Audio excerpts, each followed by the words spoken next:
Assalamualaikum warahmatullahi wabarakatuh. Ya, pertama-tama kami berikan terima kasih dan apresiasi atas penerimaan pada pagi hari ini untuk Pak Ibu, Bapak Koordinator, dan juga Pak Dekan dan juga Pak Rosnar, ya, dan beberapa yang lain, Mas yang kita sama keluarga dari Universitas Indonesia. Jadi pertama-tama juga saya perkenalkan diri, nama saya Roy, ya, di UGM, jadi saya S1 Komunikasi, S2-nya Public Health, tapi kemudian saya menyelesaikan programnya itu di UNC. Ya. Kemudian di sebelah kanan saya ada Dr. Desmond Asiran Syarifan, ya. S1-nya dari Elektro dan UGM, dan juga S2 S3-nya ada di Jepang. S2-nya di Jepang, tapi S3-nya di Jepang. Paling kiri dari Bapak Ibu semua adalah Dr. Tifa, ya, ini sudah top juga dari Fakultas Kedokteran, S3, S2, S3-nya di UI dan Unpad. S3-nya di UI dan Unpad. Nah, yang perlu kami aturkan pertama-tama, seharusnya bukan saya yang memimpin rombongan ini. Kami ini tiga ini sebenarnya adalah yang diajak, gitu ya. Tapi karena sesuatu dan hal, ada kendala yang dialami pada saat perjalanan untuk rombongan Pak Edi Sujana dan kawan-kawan di Jakarta, maka karena kami menyesuaikan dengan waktu yang sudah disediakan, ya kita hari ini pada jam yang sudah ditentukan atau yang sudah dijadwalkan.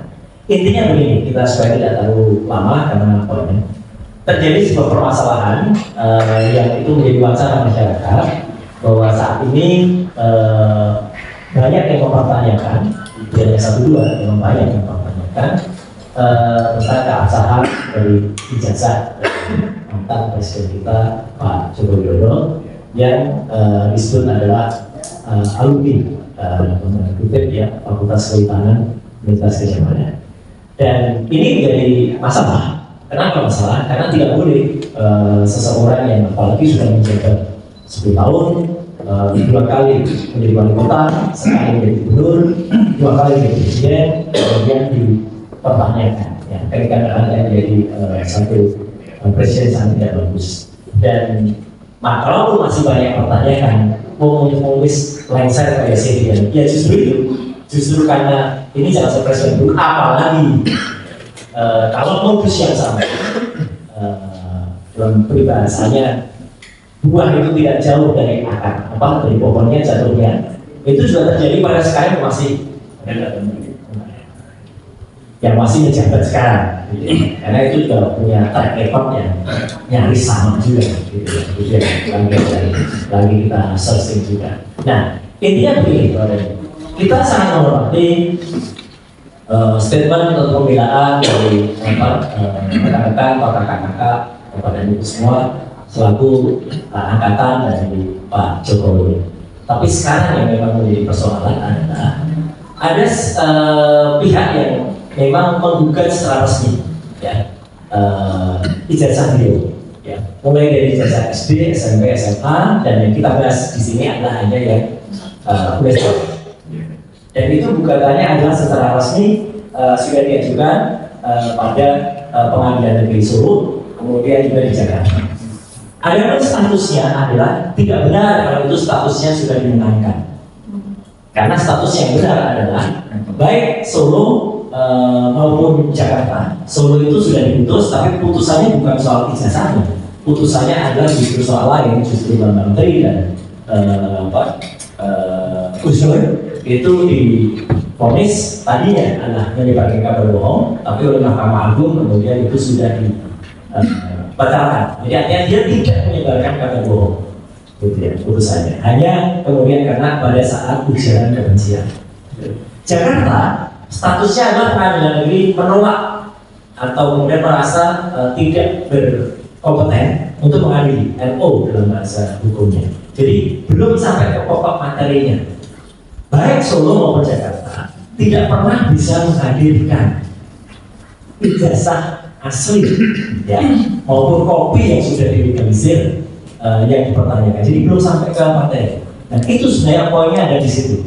Kalau saja persoalannya dan saya Wong Jawa gitu kan, kayak gampang. Iya. Kalau yang bersangkutan itu, ini loh bisa saya mas, jasaku clear udah rampung selesai dan tidak akan jadi masalah. Dan kalau hukum itu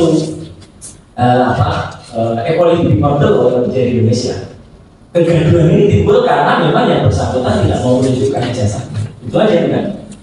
UGM sebenarnya jadi korban juga di sini kalau menurut saya.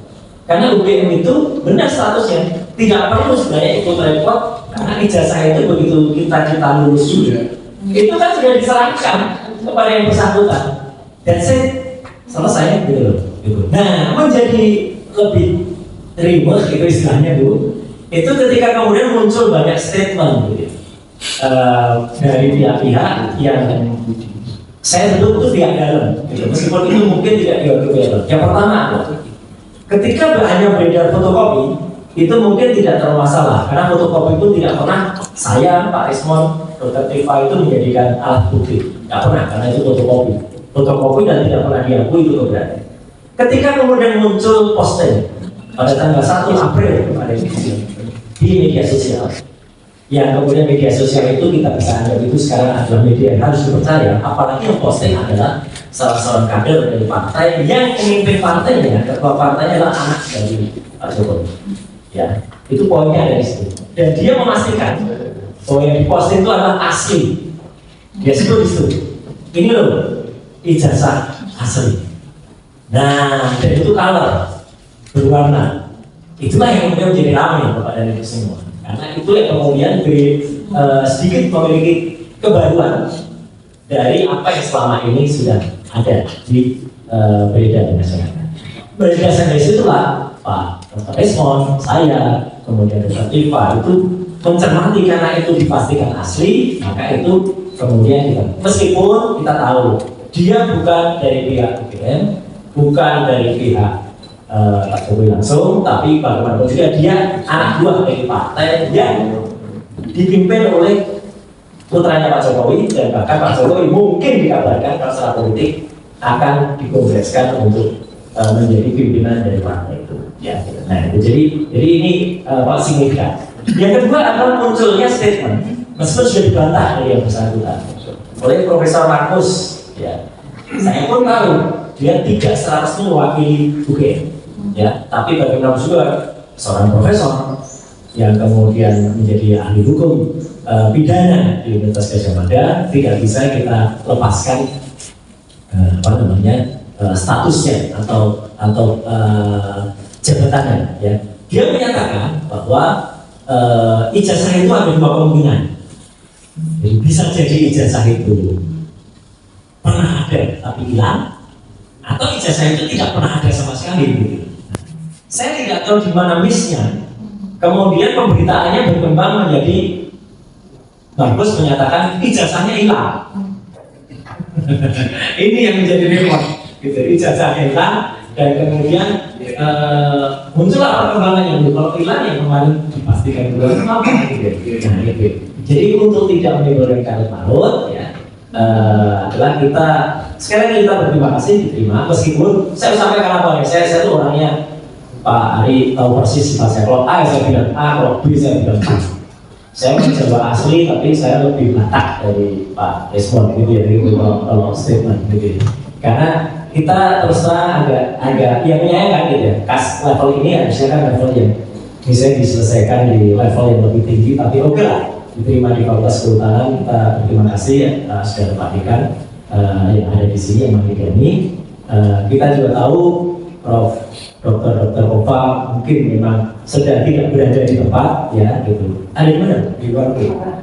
Oh di Jakarta. Sebenarnya kalau Jakarta sih gampang. Malah kita temui ini. Itu gampang sebenarnya. Jadi simpel ya. Ini masalah simpel, sederhana tapi politisnya jadi kurang bagus. Saya menyayangkan. Saya kenal Prof Ova itu dari kecil.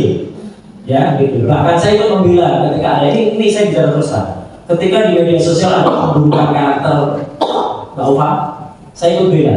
Ada yang mengatakan ini ada hubungan dengan dan hartanya. Enggak, saya tahu persis Mbak Ova dan suaminya itu kecilnya saya kenal ya gitu. Saya waktu kecil jadi saya bilang yang tidak benar saya katakan tidak gitu ya, jangan gitu ya. kemudian dikatakan dia itu keturunan, enggak, sama sekali enggak ya. Putrane Profesor Kiai keturunan ngomong gitu. Iya.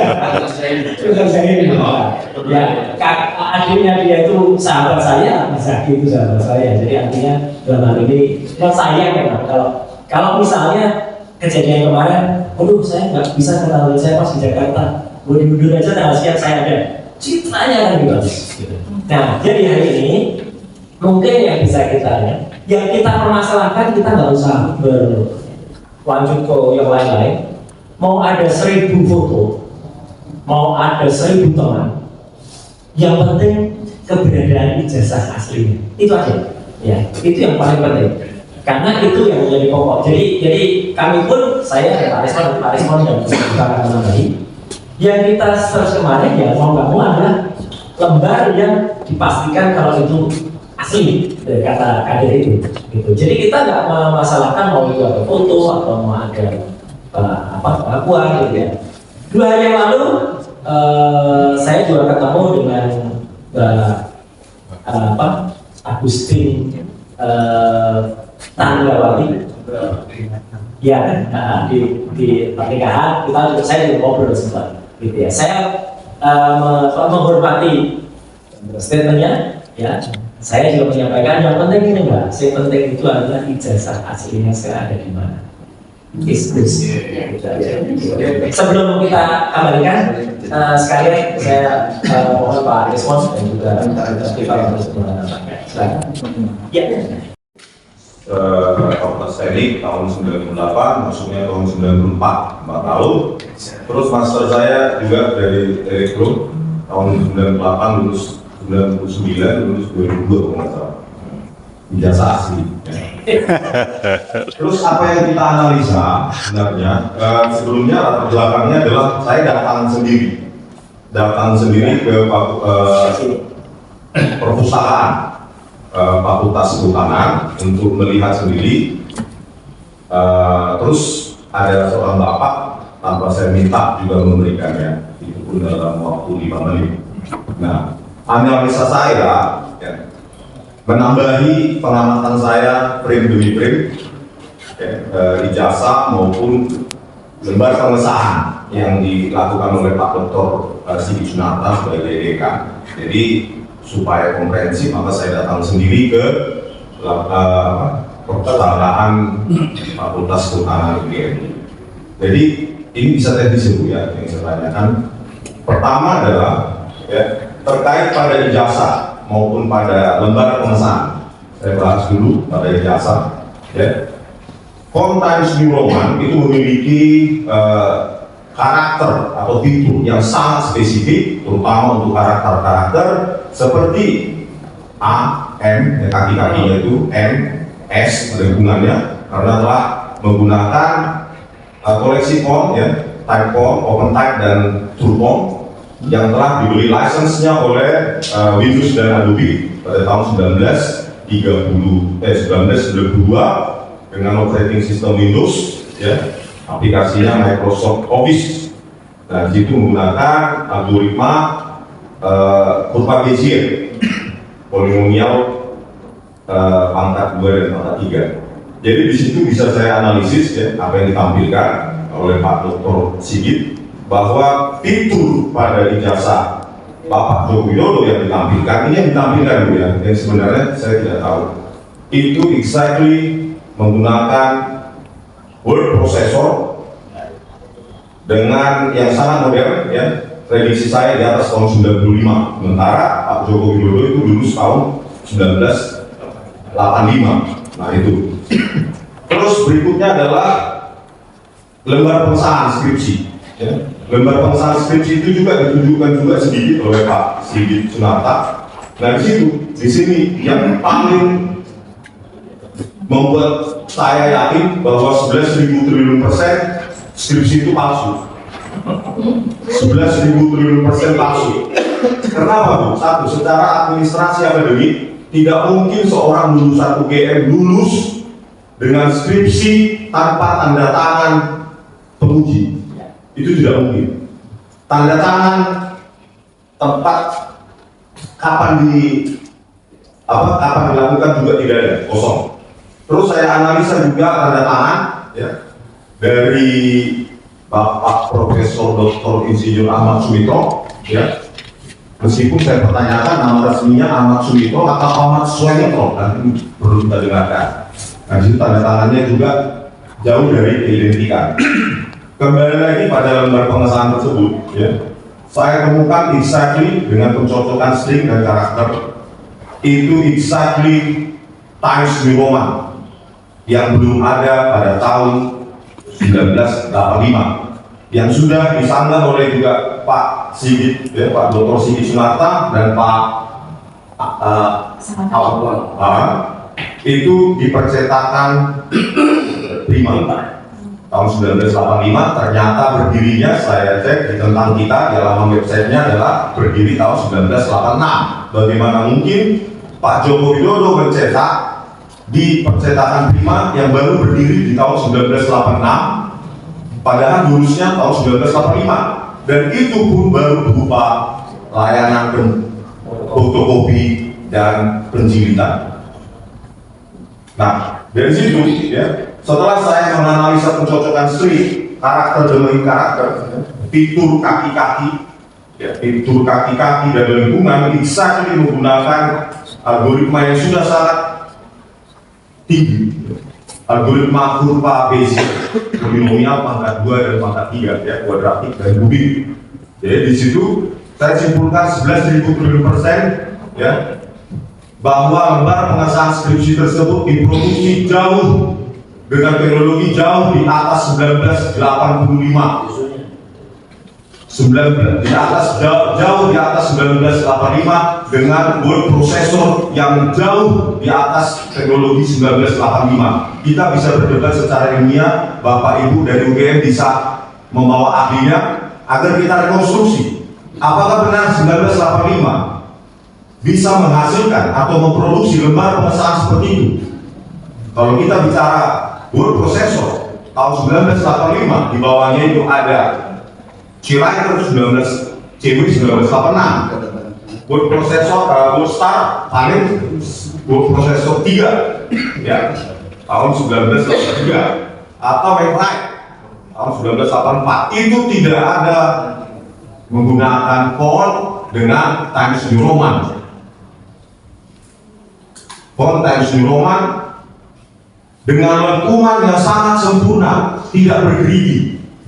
Dengan word processor semacam itu yang ada pada zaman itu, ya, itu tidak punya fitur penskalaan. Penskalaan itu scaling, tidak bisa dibesarkan, tidak bisa diperkecil. Dan kalau dibesarkan dengan zoom sekarang, maka tepi-tepinya akan membentuk gerigi. Ya. Itu sejumlah poin dari lembar pengesahan, ya. Di samping juga kita ingin mengetahui siapa sebenarnya dekan pada tahun 1985. Apakah Profesor Dr. Ahmad Sumitro atau Profesor Dr. Sunardi Prabulatmojo? Itu kan ada ribuan berkas ya, yang ditandatangani sebagai dekan. Itu dokumennya juga bisa diverifikasi.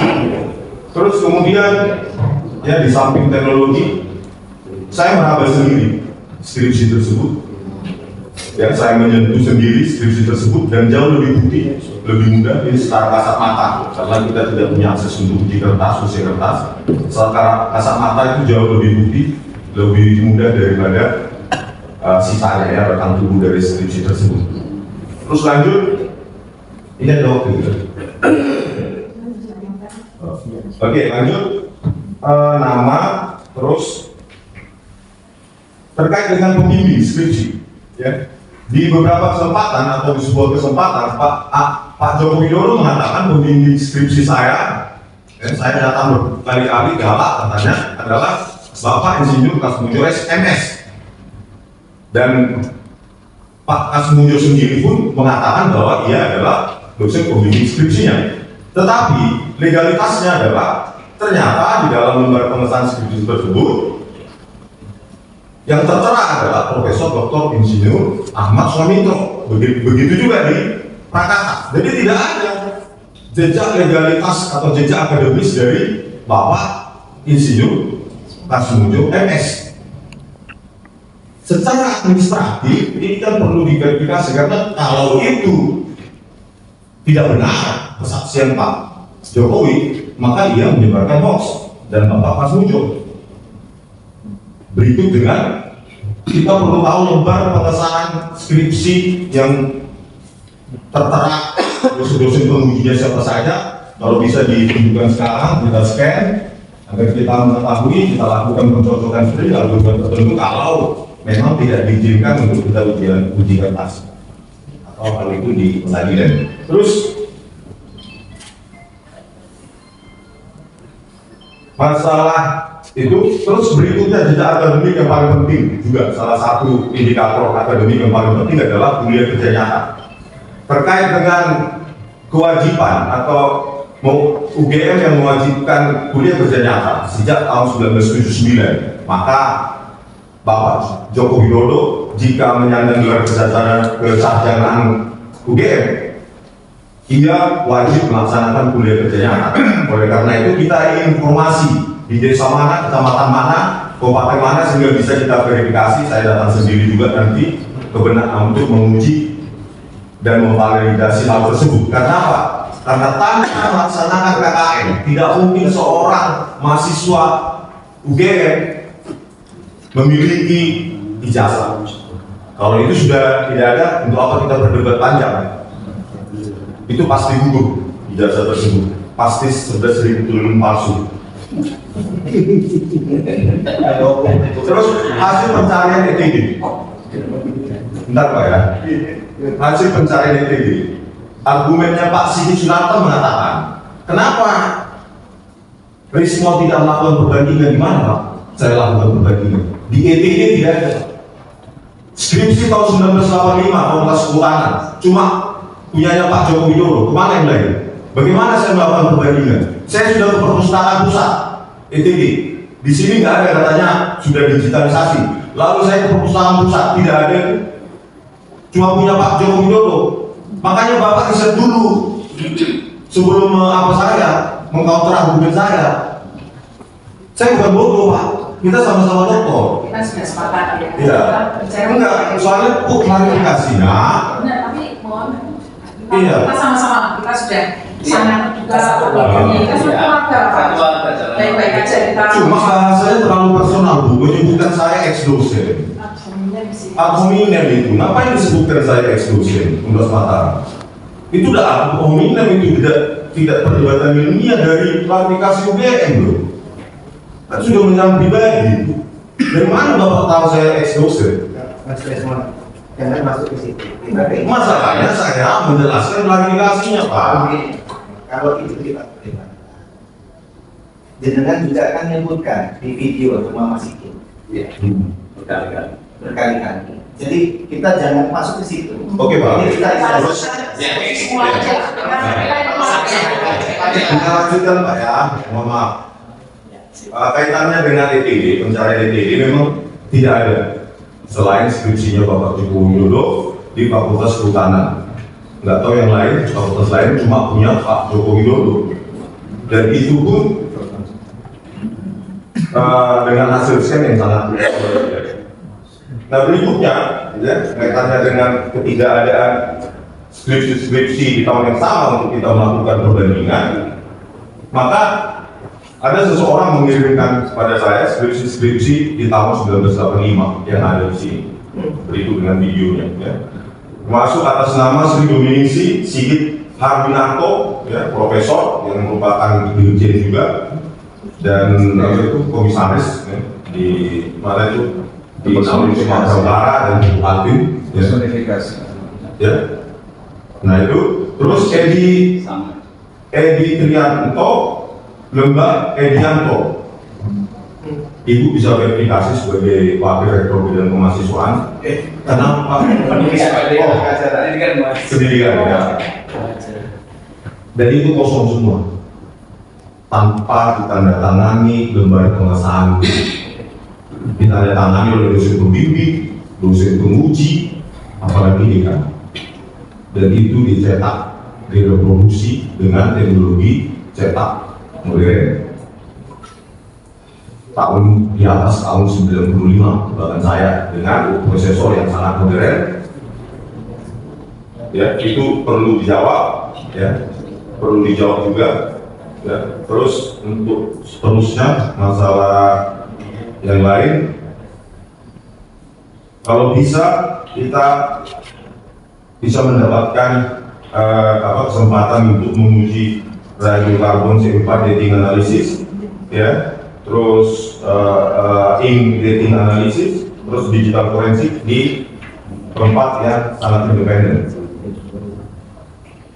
Gitu. Itu dulu, Bu. Nanti kalau ada saya tambahkan. Terima kasih. Adalah skripsi. Jadi itu masalahnya. Nah sekarang menurut saya ini kita semua itu adalah orang UGM. Kita semua sangat cinta dengan UGM. Kita semua sangat cinta dengan Indonesia. Persoalan ini besar sekali dampaknya terhadap ketidakadaannya ijazah asli dari Pak Jokowi dan kemungkinan pemalsuan dari skripsi. Ini dampak kepada negara ini luar biasa. Ini yang saya pikirkan dan sudah kami teliti di lembaga kami. Saya bukan sekedar dokter, saya juga kandidat doktor sosial politik Universitas Pajajaran. Karena pertama kali saya mencermati persoalan keanehan dari Pak Jokowi ini, saya pendukung Jokowi dari 2014. Saya sangat setia dengan Pak Jokowi sejak 2014. Kenapa? Satu-satunya yang bikin saya setia karena Pak Jokowi itu menurut saya, menurut teman-teman teman saya, dia alumni UGM gitu. Makanya saya dukung dari 2014, bahkan 2019 pun, walaupun sudah dengan segala macam keraguan pun sudah terdukung. Jadi ini saya teman-teman dari alumni yang hadir juga ini ya, saya kami tidak bawa alumni ya, karena kami cuma diberi kesempatan 5 orang. Jadi intinya solusinya adalah begini, ini masalah ini sangat berat. Apalagi kalau kemudian kami yang ingin mencintai UGM dan ingin mencari Indonesia ini mau dipaksakan untuk ke pengadilan karena fitnah dan hoax. Ya, ini akan kami bawa ke internasional misalnya. Berat sekali kalau sampai ke internasional. Apalagi Pak Jokowi ini sudah teridentifikasi posisi api. Ini berat sekali bagi Indonesia. Makanya kita cari jalan keluar dari ini. Bagaimana cara kita jalan keluarnya? Pertama, UGM saat ini itu tidak ada urusannya dengan Pak Jokowi lagi. Tidak ada urusannya. Bu Rektor, Bu Warek, Bu Ova. Saya mungkin akan sama Mas Roy ketemu sama beliau langsung. Jangan sampai Bu Ova ini malah jadi seseorang yang tidak tahu menahu, jadi tameng gitu loh. Pak Dekan, Pak Sigit, nggak usah jadi tameng. Ini urusan seseorang alumni UGM yang seharusnya dia punya ijazah dan dia kemudian mendaftar menjadi wali kota, jadi gubernur, jadi presiden dengan ijazah yang seharusnya asli dan dilegalisir oleh UGM. Kok sekarang bilang bahwa ijazahnya nggak ada? Ya kan? Nah ini yang menjadi masalah kan? Harusnya menurut saya UGM bersama dengan kita itu sama-sama. Bukan kemudian kita ada di sebuah ruangan di mana kita menjadi semacam satu seperti ini gitu loh. Kita ini, saya berpikir begini Bu Warek dan saya Bu. Kita bagaimana selamatkan UGM? Profesor Sofian Effendi, mantan rektor yang sangat kita hormati, sudah speak up loh. Saya sama Mas Ray, kita akan bertemu dengan Pak mantan rektor semuanya yang masih sugeng.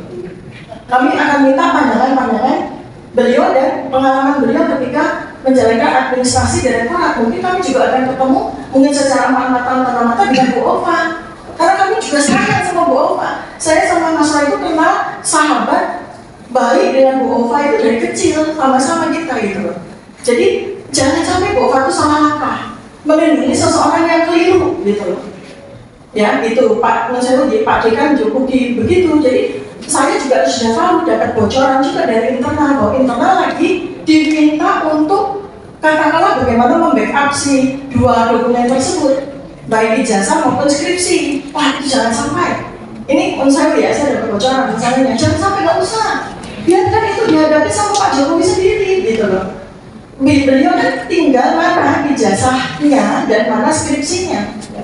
Orang ibu saya yang lulus tahun 70 aja kami masih simpan kok ijazah beliau sama skripsi beliau di fakultas psikologi kok gitu.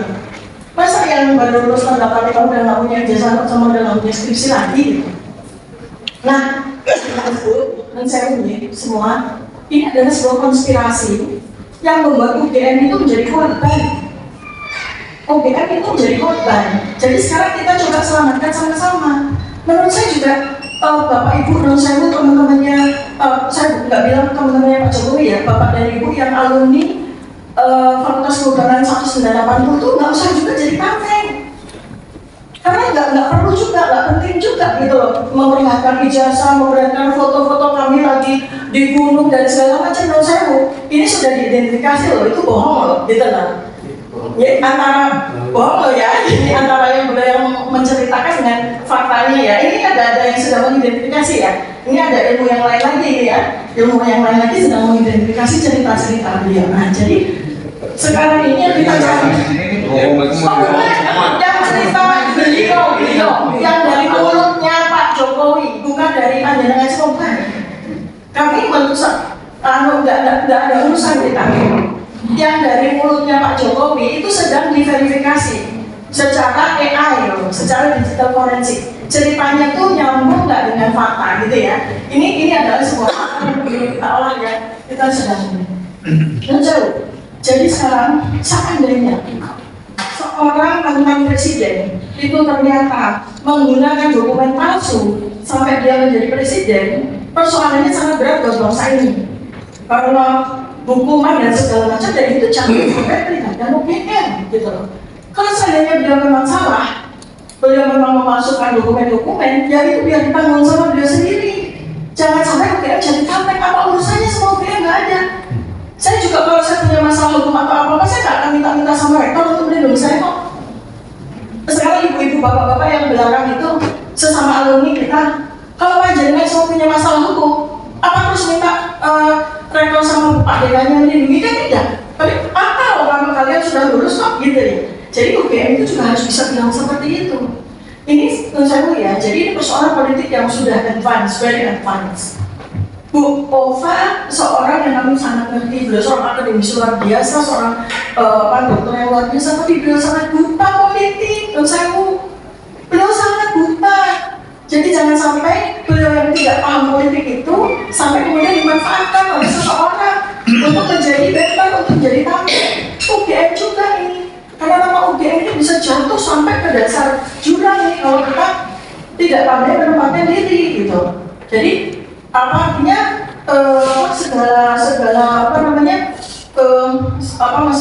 kayak secara personal ada seorang profesor hukum yang mengatakan dan sebagainya itu menurut saya itu di ini loh di koordinasi gitu, sehingga jangan sampai ada macam-macam yang keluar yang kemudian malah akhirnya memperkeruh suasana. Sekarang kita coba berekap ini Pak Jokowi, biarkan beliau itu menyelesaikan persoalannya sendiri. Oke, nggak usah ikut-ikut. Menurut saya lebih baik diam saja. Nggak usah bikin statement apapun yang malah nanti jadi blunder. Pak Dekan rugi. Teman-teman alumni UGM juga. Biarkan saja. Beliau kan sudah diangkat sama kita semua jadi presiden. Sudah menikmati kekayaan dan kemasyhuran luar biasa. Sudah cukup. Gitu ya. Nah itu. Jadi, terus kesimpulannya adalah saya ingin justru malah saya ingin UGM itu merangkul kita, para ahli ini. Saya nggak dianggap ahli nggak apa-apa. Beliau itu dirangkul, Profesor Sofyan itu mantan rektor, nanti kita rangkul, yang terus kemudian ahli digital forensik baik dari UGM sendiri maupun dari kami juga bersama kita mencari pembuktian apakah memang dokumen-dokumen tersebut asli atau palsu, gitu. Jadi demikian Bapak Ibu ya, mungkin mudah-mudahan ini adalah sesuatu yang saya sampaikan, sesuatu yang baru ya, sesuatu yang baru ya. Saya bersahabat sama Pak Roy, tapi Pak Roy kalau kena masalah hukum saya nggak, ya kan? Pak Roy, saya punya Pak Pronojiwo juga kalau punya masalah hukum ya Pak Pronojiwo akan menyelesaikan sendiri gitu. Nggak usah harus teman-temannya ikut-ikut gitu kan ya. Kita bertanggung jawab terhadap bagaimana kita punya tugas, dan yang lebih penting lagi adalah kita upayakan agar segala sesuatu itu ada dalam hukum Allah Subhanahu wa Ta'ala. Itu yang paling penting. kita semua ini berpikir atas dasar menegakkan hukum Allah SWT. Itu yang paling penting. Demikian yang bisa saya sampaikan kepada Ibu Walet yang saya hormati, Pak Dekan dan seluruh pejabat-pejabat UGM dan semua hadirin. Assalamualaikum warahmatullahi wabarakatuh. Waalaikumsalam warahmatullahi wabarakatuh. Pilihnya adalah pelaksanaan Fakultas Kehutanan, dan kemudian di belakang ini ada dari hukum mengawal proses-proses hukum dan kelembagaan UGM, Mas